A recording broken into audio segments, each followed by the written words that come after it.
Blessings all. There's some post-sadhana noticings brought to mind a segment of this book that I read a couple days ago. Page 131 it begins, and I'm just going to read it. The book is Karma, A Yogi's Guide to Crafting Your Destiny by Sadhguru. And this particular section is on karma yoga and asanas. And I'll give reflection after reading this section. So how exactly does the physical dimension of yoga, hatha yoga as it's called, prepare the body to deal with karma? The logic is simple. If you cultivate the body in a certain way, it will actually be capable of taking on more of a karmic load. This is how your accumulated karma, or sanchita, transforms itself into allotted karma, or prarabdha. The estimation of how much of a karmic load you can take on is done by your own innate intelligence. This intelligence will decide the volume of stock that you should handle for this lifetime based on your physical and energetic capability and, of course, the karmic balance you have. Certain cycles play out routinely in human life. Around every 12 years, a shift enables you to take on more of a karmic load. The first 12 years of a 12-year cycle begins for a child somewhere between 54 and 108 months. That's between 4 and 9 years of age. Many human beings with a certain sensitivity to life are aware of subtle changes around the cusp of each 12-year phase. These are times of greater receptivity and greater vulnerability, as well as increased possibility, times when changes in life direction often happen. Certain shifts take place during every winter and summer solstice. Yogis have traditionally made use of these shifts to increase the amount of karma they can work out. Each cycle of the moon also marks a shift. Those who are into intense yogic sadhana often choose to take on an extra stock of karma on a new moon day. And Aesop's fable illustrates this point beautifully. This is really the point I wanted to get to, but felt like that other prelude was helpful. Necessary context. Wherever a particular master traveled, his servants followed him, distributing all of their luggage among them. Aesop always picked up the heaviest load, although he was not particularly the strongest man. All the others picked up the lightest loads because their journey went on for several days, but he always carried the heaviest. One day his fellow workers asked him, "Why are you doing this? You're a small fellow. Why are you choosing to carry the heaviest load?" He replied, "I pick up the food bundles, which are the heaviest. But the thing about the food bundles is that with every meal, the load becomes less and less. And on the last 2 days, I walk empty-handed." So, preparing the body is similar. Through yoga, you prepare the body to take on more of a karmic load. If you take more karmic load now, when you are well and capable, later you will walk hands-free. There is nothing to carry, and your life becomes beautiful. This is why daily schedule at the Isha Yoga Center, as Sadhguru pointed out earlier, is so rigorous. Physical activity here is intense, so as to burn up the allotted karma as soon as possible. As we know, each human being is born with different allotted karma. So I see it's like accumulated karma is like your true, full karmic load. But your allotted karma is kind of like, out of that full load, what you're currently able to actually work with. That's at least how I'm currently perceiving it and understanding it. Let me know if otherwise. There's nothing to carry. Hands-free. So the differences are sometimes apparent even in the mother's womb. As a child grows up, each one is different. Based on this, the child's innate intelligence decides how much energy is to be allocated to different kinds of activity: physical, mental, emotional, and meditative. Now let's say someone has chosen 40% for their physical activity and 40% for their emotional activity and 10% each for their intellectual and meditative activity. As a result, they're likely to be a hyperactive mess. If someone like this comes to the center, I would put them in some intense physical activity for a few months. The idea is to burn up the energy allotted for physical activity in their allotted prarabdha karma. Their allotted karma, prarabdha. Only after this energy is burned up will they be able to sit quietly and meditative. Most people can't sit still if they do not first go through some intense activity. After that, life becomes much more simple. In any case, the life process still burns up karma. Simply living and breathing destroys large volumes of it. So after this initial period of fired up activity, things become easier as long as people learn not to pick up a new load. In short, at the start, you pick up the heaviest load, but like the food bundle, you know it will go away. On the way, of course, you just make sure you don't go picking up garbage. The aim is to burn up your allotment and then enjoy the delights of traveling light. So, just finished my own sadhana. Belle is now in her sadhana, and I asked her if it was okay. I spoke while she was doing her, and she didn't want silence. But also part of my karma is speaking and sharing what is being noticed. So, still in it. Funny, especially because we just watched this movie last night. I think it's called Deep Water, something like that. Brother Ben Affleck seems to be in this chapter where he's like playing these like. I remember he did one years back called Gone Girl, and this one kind of feels like that, where it's like a kind of just like a classic super drama, thriller, mystery, suspense between like a disgruntled husband and wife, and it's a lot of lower energy center activation chaos, basically using sex and power and social gossip to like trigger and instigate the other into passionate, do you really love me? Is it worth fighting for me? That kind of thing. And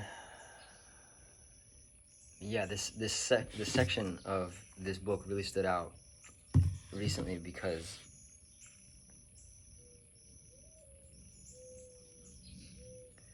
before I found Hatha Raja Kriya Yoga and Shifu teacher, Guruji, primary mirror teacher, gave me a sadhana, which is a practice that you do on a daily basis to move through your karma. Before I had that, I didn't really understand why I wasn't mentally still or mentally calm. It seemed like my mind was out of control. It seemed like my sexual energy was uncontrollable. It seemed like my sexual and my mental energies were paired and simultaneously uncontrollable, emotions uncontrollable. But yoga and this yogic science system started to give me grip and texture. They say like, oh, let go of the grip. Yeah, but I've also seen this interesting pattern where, especially with like the whole age of spiritual ego, spiritual bypassing, spirituality becoming a social persona kind of archetype, like archetypically being egoically spiritual, but not actually having a private spirituality as much as your outward expressed persona is spiritual, if that makes sense. I've noticed in this kind of modern folklore that there's this idea of just like, oh, just let go and surrender, and kind of emphasizing the feminine pathway of letting go, surrender as being the thing that's needed to move into deeper states of realization and deeper states of actualization and liberation and freedom from impulse and uncontrollable unconsciousness, basically. And with that, it's like, let go. Yeah, but not yet. There's this feeling that has been very private from my system, but it's felt like this incredible wisdom that has dripped into me over the years of like, only we can know on a private level when it's time to let go. Because it feels like sometimes we're just doing what we're doing comparatively because of what someone else is doing nearby us.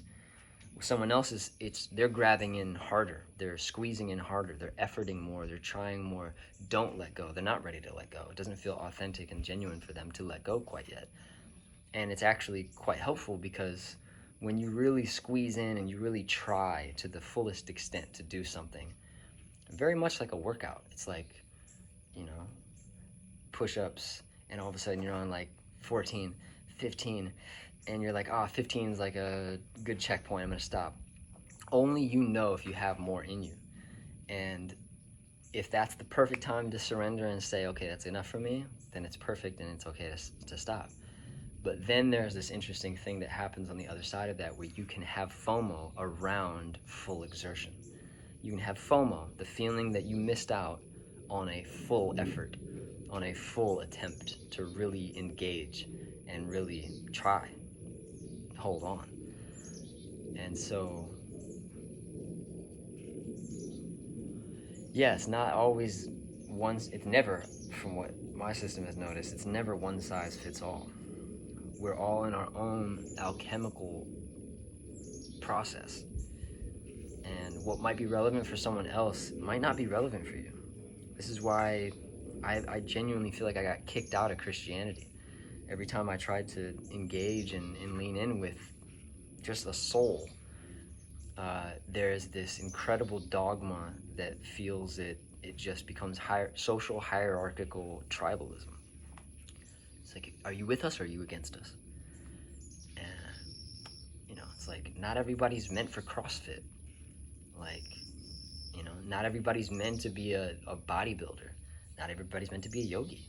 Not everybody's meant to be a carnivore. Not everybody's meant to be a vegan or an astronaut. Whatever. And so this part of like, everyone has genuine different allotted karma. And especially between the genders, which even more is why this current chapter of our identity schism is such like a hashtagable, like, big theme moment, because we are scrambled amongst our own polarity and inwardly confused. So it makes sense that it shows up finally, because we've been inwardly confused for a long time as a people, as a culture, as a collective, not just in America, but everywhere. So the outward showing up like this it's just like, oh yeah, finally we're admitting that it's all schizophrenic. It's not meant to be that polarized. So the attempt to remedy that polarity is trying to act as if there is no polarity, but that's not true either. There is polarity, there is gender, and it is polarizing, but there is more than black and white. There are gradients. There are segments along the way in between the two poles that are opposite. It's not just east and west. There's northwest and southwest. It's like, it's only this way or that way. It's only good or It's just not true. But when one takes their own personal karma, or you can see it as celestial baggage or soul baggage, you have allotted soul baggage. And if wisdom can kick in, and Jordan Peterson talks about this, and David Goggins talks about this, and there's a lot of like kind of modern Western warrior mindsets that talk about this, and Stoicism feels like it's a really kind of clean angle access into the understanding of it. You do what's hard first, so that once you've done what's hard, what's easier is actually even easier. And also you use the full amount of your energy at the beginning, as opposed to doing what's easiest first and using some of your full allotted energy. And then when you have to do what's hard, you don't have full energy. You do what's hard when you have full energy. And then when it comes to doing the thing that's easier, it's even easier than being normally easier, if that makes sense. And yeah, not everybody has that same relationship with the physical, emotional, mental dimensions of being a human being. Which is why spiritual tribalism feels like such a virus. And anytime the ego structure from you or me or anyone tries to convince someone else that they're missing out on their best self because they're not doing what you're doing, it's just so toxic, and it's really rooted in Saturn. It's what the Christians call Satan, but it's just Saturnic. It's the physical time-space world and the mindset that is intrinsic with that space, with this world. So yeah, we deal with our baggage so that we can become hands-free. You burn up... Hi, hummingbird. Yeah, you burn up that kind of latent energy so that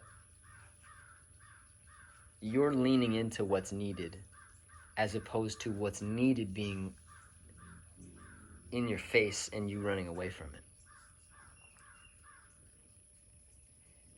I think that the term came in like 2021, really. But 2022 main theme, term, phrase has been leaning in. Just lean in. Sometimes I don't know where it's meant to go, but by leaning in, there's an acknowledgement and an adherence to pressure, karmic energy, dealing with it before it forces you to deal with it, leaning in before it leans in and causes you to lean back. And that's how most of third density humanity is, in that state of reactionary consciousness, which is why the tip of third density is all about self-actualization and severe individualism. That word severe is really super similar to sever. Great show, by the way, Severance. When we sever ourselves from the herd, we do become free individually, at least enough to make choices for ourselves, depending on our level of integrated intelligence. And then when you really choose Christ, it's this inevitable, and that doesn't just mean Jesus, but it is super easy to do through Jesus. He is the blueprint. But he's not saying, when he says, I am the only way, he's not saying another human being named Jesus is the only way. He's saying the I am presence, that which is the route to source, to the heavenly infinite source from which all comes, which is the masculine origin point for the soul coming into the material mother world. When we choose that I am presence, the Jiva Atma starts going up. That's what Kundalini Yoga is all about. If any Christian tries to tell you that Kundalini is a devil or a demon, walk away from them. Or understand their perspective more. If they trigger and cause you to be in fear, as their fear is, it's a great mirror to get to the bottom of the truth and the top of the truth as well. All of our paths are uniquely designed for ourself, by our higher self, because it is the same impulse that the grass has when rain happens.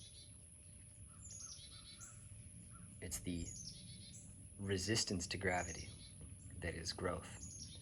And they are both simultaneous compartments of the same expression of life. So, karma yoga. So in closing, let's see if we can compress.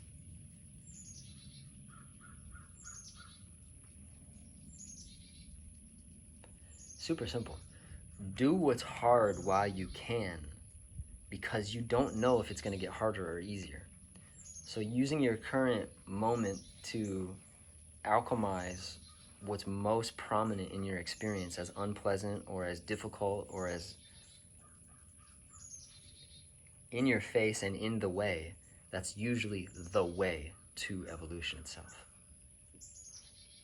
Ashe.